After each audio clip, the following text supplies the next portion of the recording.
The city of Denver is updating many of its streets, and it's part of the city's plan to make them safer for pedestrians and cyclists. But sometimes those changes come as a surprise to people who live and work on these roads. Rob Harris explains why some neighbors feel caught off guard and how the city is pushing back on that claim.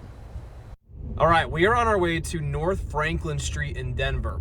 We heard from a guy named Scott, and he says he and his neighbors were caught completely off guard this month when the city reworked the entire street, both in terms of the flow of traffic and on-street parking.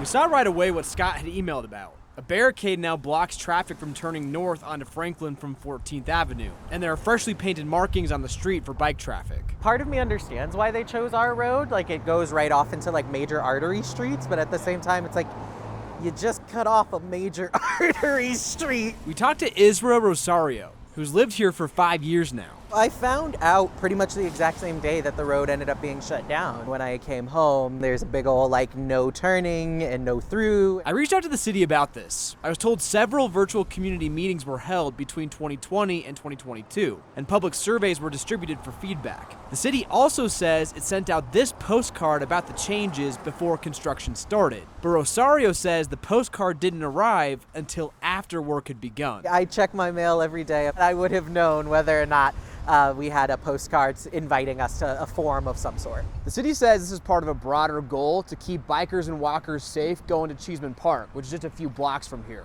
So on Franklin, that means adding some new signs and striping all along the route. But it also means adding this diverter here at the intersection of 14th.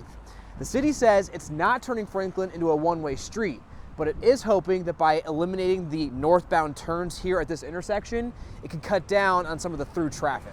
The city of Denver has a goal of getting 15% of people walking or biking to work and school by 2030, which would be almost double the number estimated in 2019. This would play an important role in cutting down on traffic congestion and air pollution. I'm a big proponent of the fact that we need to have more walkable cities, be more respectful of the non-traditional commuter. We're a very car-centric city. It's kind of one of those things where it's like I would have appreciated some heads up. I would have appreciated some say in the conversation. For Denver 7, I'm Rob Harris.